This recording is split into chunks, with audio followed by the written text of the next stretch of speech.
Em nome do Pai, do Filho e do Espírito Santo. A graça de nosso Senhor Jesus Cristo, o amor do Pai e a comunhão do Espírito Santo estejam sempre convosco. Bendito seja Deus que nos reuniu no amor de Cristo.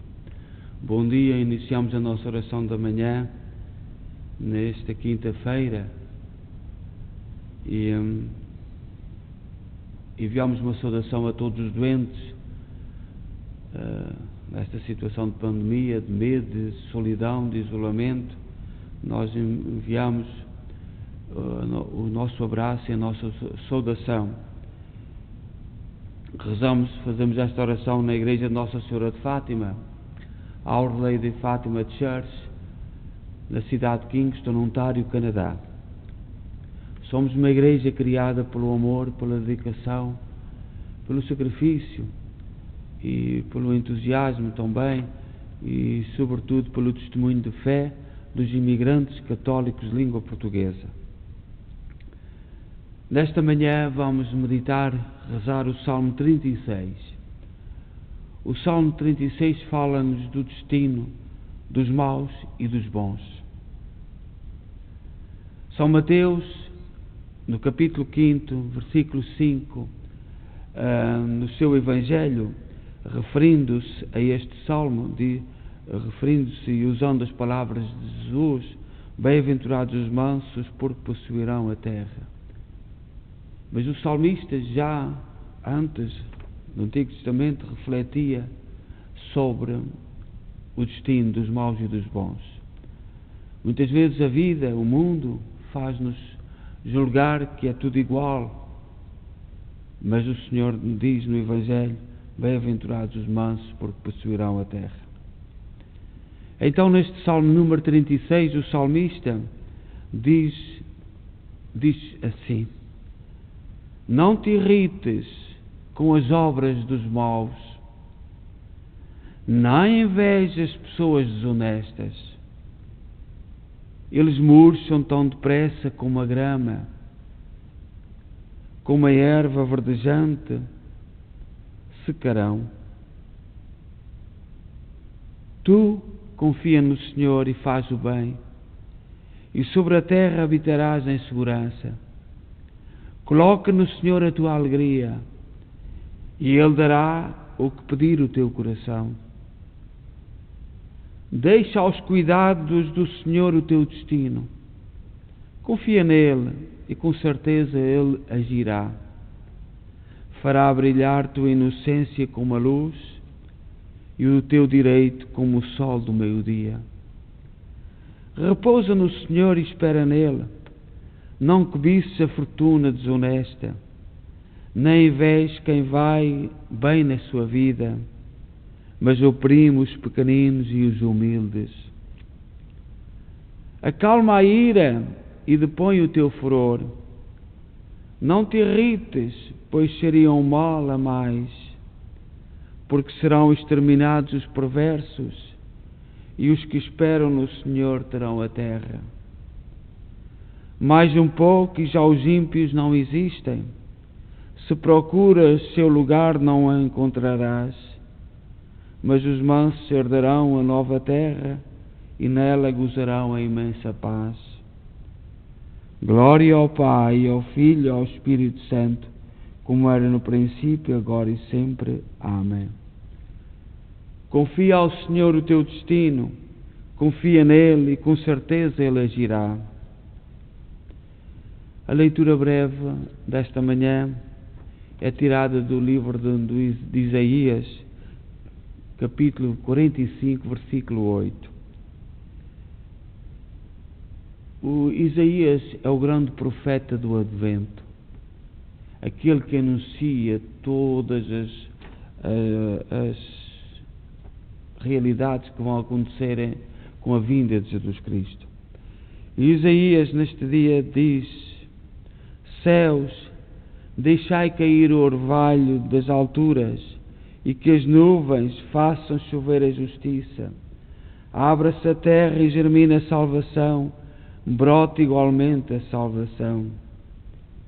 Então o profeta Isaías pede a Deus que deixe cair a chuva da graça, da sua graça,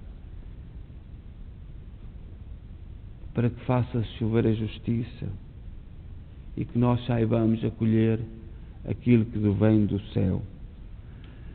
Nós hoje na igreja celebramos um santo mártir, João Roberts, inglês. Nós vivemos aqui no Canadá, que logo no século XVI, começaram a vir ingleses e vieram muitos católicos naquela altura e construíram estas igrejas bonitas e estruturaram aquilo que nós hoje conhecemos do Canadá, onde nós vivemos. Mas há uma página na história da Inglaterra triste, que foi o nascimento do protestantismo com Henrique VIII, o anglicanismo, a Igreja Evangélica. E uma das vítimas desse surgimento da Igreja Evangélica foi São João Roberts, mártir. E muitos católicos ingleses que vieram fugidos, como os do Quebec, depois um pouco mais tarde, franceses vieram fugidos da Revolução Francesa, com Napoleão.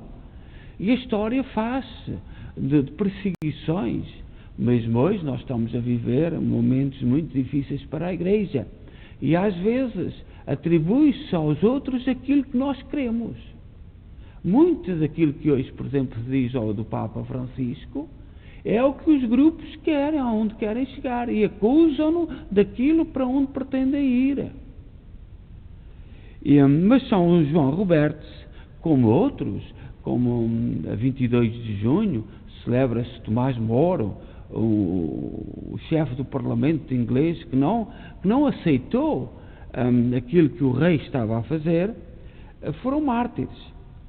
E São João Roberts, que é muito conhecido em Inglaterra, foi o primeiro a ser executado em Inglaterra, depois de tudo aquilo que Henrique VIII quis fazer. A sua história de João Roberts é uma história comum, mas de muita força, de muito amor à verdade. Nasceu no condado Marionette em 1576. A sua família era católica de coração, mas um pouco conformada. Se desse, ia, se não desse, como muitas de nossas famílias, sem tempo para isto. Ele entrou na Oxford, que é uma grande universidade, em 1593, e é onde esta vacina, que nós agora ouvimos falar, está a ser estudada, aos 19 anos. Em 1598 foi a Londres para estudar Direito.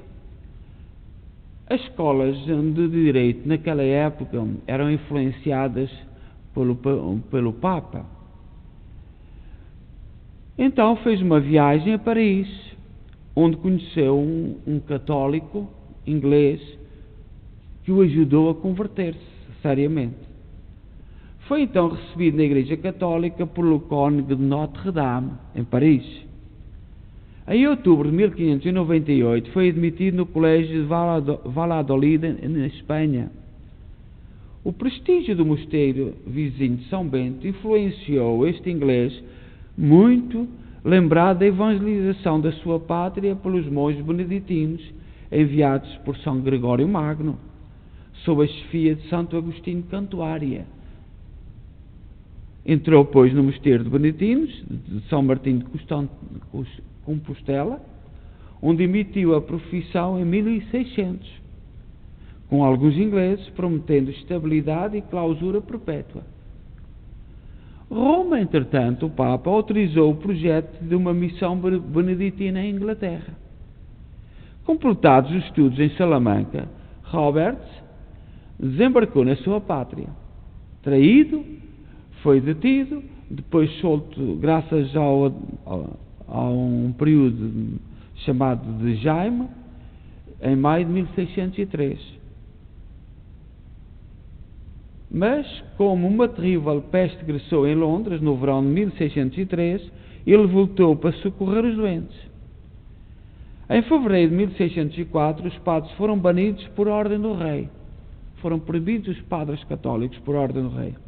Roberts foi detido no momento em que estava para partir para a Espanha para o capítulo geral dos beneditinos.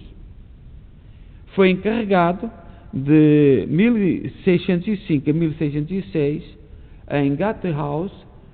Sua pena foi suavizada devido à intercessão de uma senhora espanhola, do corpo certamente casada com um diplomata espanhol em Londres, Luísa de Carjaval.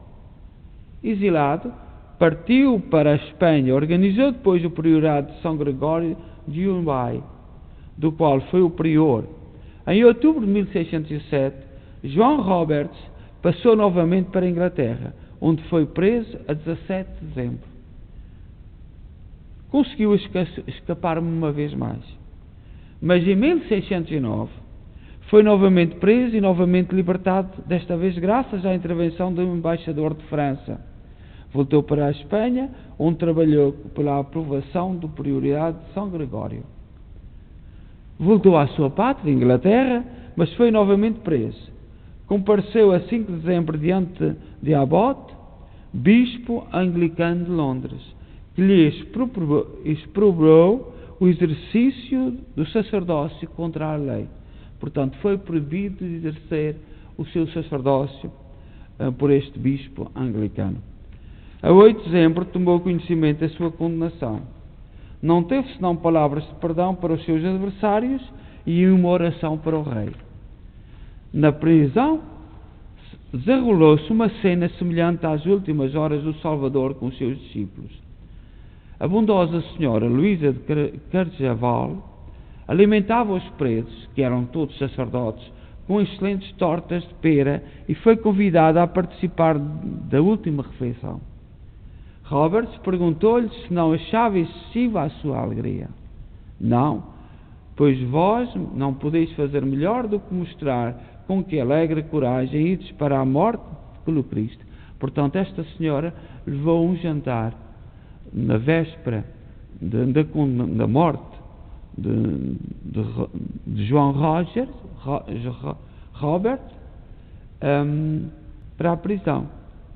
E estavam alegre cavanqueira, alegres conversas, e o próprio João Roberts perguntou se ela não achava que era demasiado a alegria deles, sabendo que no dia seguinte iam ser mortos.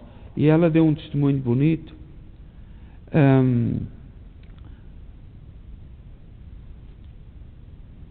Não podeis fazer melhor do que mostrar com que alegre coragem ides para a morte por Cristo.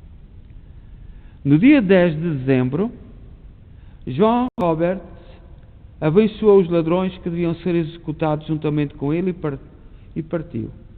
O lúgubre cadafalso, situado perto da atual Hyde Park em Londres, foi-lhe permitido falar ao povo, em cuja fala relembrou Santo Agostinho da Cantuária. Depois trocou o ósculo da paz com o padre Somers, seu companheiro de morte, e gritou tão claramente quanto possível: fora da igreja não há salvação. A caminho de ser morto, gritou isto. Rezou pelo rei, lamentou o monstro da heresia, vendo brasas acesas, ainda teve uma palavra de humor sobre o quente almoço que se preparava. Suas últimas palavras foram: todos os santos e santas de Deus, intercedei por nós. Antes alguém lhe oferecera um boné para proteger a cabeça, e ele respondeu com um sorriso: não receio mais a dor de cabeça. É com o testemunho destes santos, e sobretudo nós que vivemos aqui no Canadá, com influência muito anglicana da igreja evangélica, que por princípios humanos e partindo de muitos erros, foi matando, foi sacrificando muitos irmãos católicos nesta fase da história.